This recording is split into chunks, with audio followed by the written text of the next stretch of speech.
Hey guys, I don't think I ever told you guys, but today I'm about to head to my doctor's office, or not mine, a doctor's office, and I'm gonna maybe possibly get some blood work. I don't know really what this appointment is going to entail, but either way it is a fetal maternal or maternal fetal medicine office that will be taking mine and Josh's blood and doing genetic tests on them and that sort of thing, and seeing if there is something in our combined DNA that is causing me to miscarry and lose so many babies.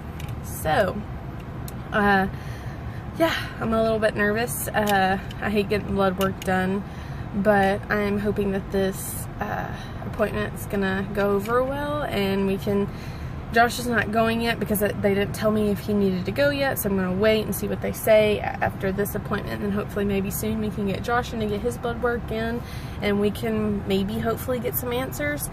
I'm actually kind of hoping not to get answers from this, if that makes sense. Like, I don't want there to be something in mine and Josh's combined DNA that is causing me to miscarry, you know? So, but maybe at the same time, if there is something else that wasn't necessarily because of our combined DNA, but rather something that I'm lacking or something, that would be good to know, because then maybe we could take preventative measures and when I'm pregnant to help keep the baby.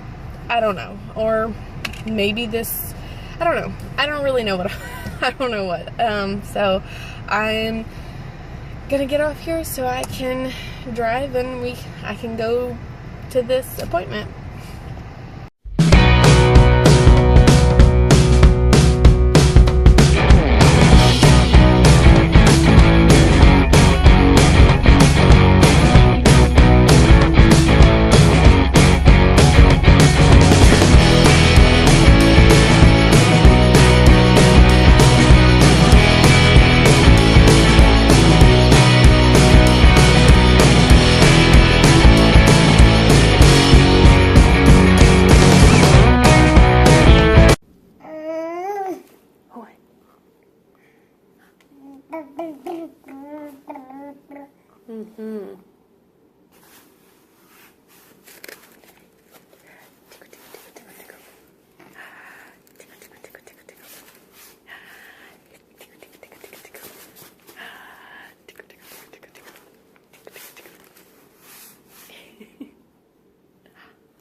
So cute. Well, that was a disappointing appointment. I was essentially, well, first I was told that I was pretty much in the wrong place because I needed to be talking to a geneticist and not a maternal fetal medicine doctor, which I kind of knew that, but I wasn't the one who set up the appointment.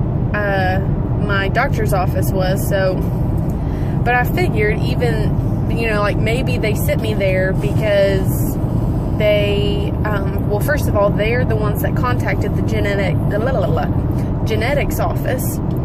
So the genetics office is the one that sent me there. And then, so she's going to have to call the genetics office that they work with, that's at UAB, where I had originally called, and they are going to have to call me back with an appointment, because once again, I can't make my own appointments. They have to make my appointments for me, which kind of gets on my nerves because Josh has to be there with me and he has to work. Like, but he has to be there, so he'll have to take off work just to go to this appointment, which is frustrating. But the most frustrating part of this entire appointment was that I was essentially told that I have only had one miscarriage.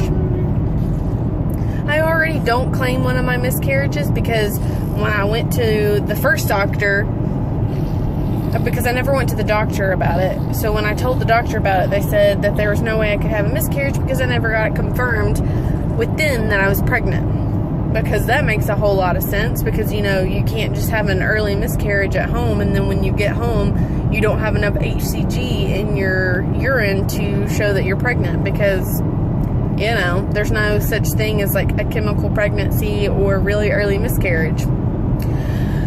But anyways, so I already don't count one of them, just because, and I didn't have a whole lot of connection with that baby because it was so early on. It was probably a chemical pregnancy, so I don't count that one. Well, I had one before conceiving Lily, and I was probably 5 weeks pregnant, but the doctor's office didn't want to have me in for an ultrasound because I wasn't far enough along. They wanted to wait until I was further along to make sure that they could get a reading on the heartbeat. But they did urine and blood work to prove that I was pregnant.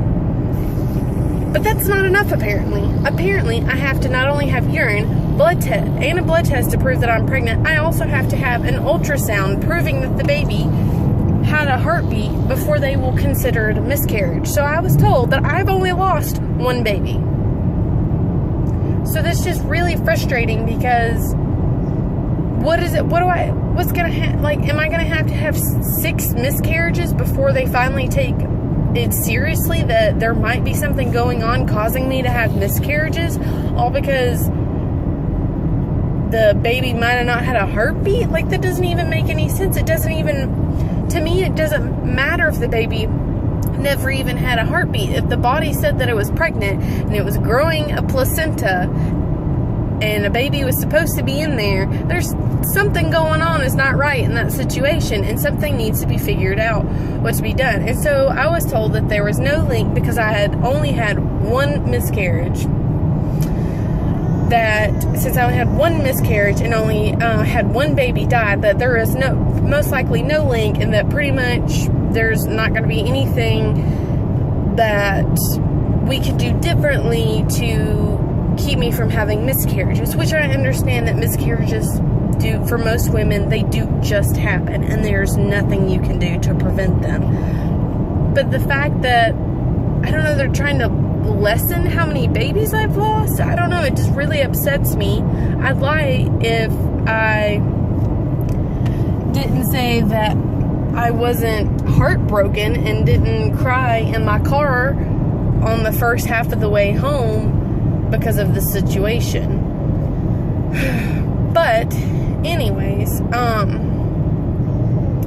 so yeah, so I'm gonna go to a geneticist and get tested for some, you know, for mine and Josh's genetics, to make sure there's nothing in our combined DNA, which I don't know when that appointment's gonna be, because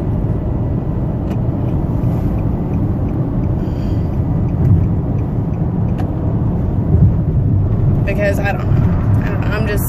I'm a little irritated right now.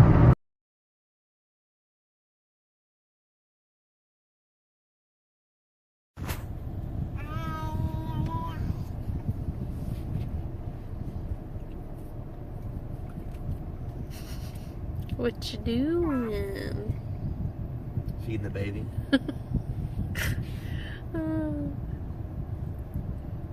Had Jack Brown's. It's a good burger joint.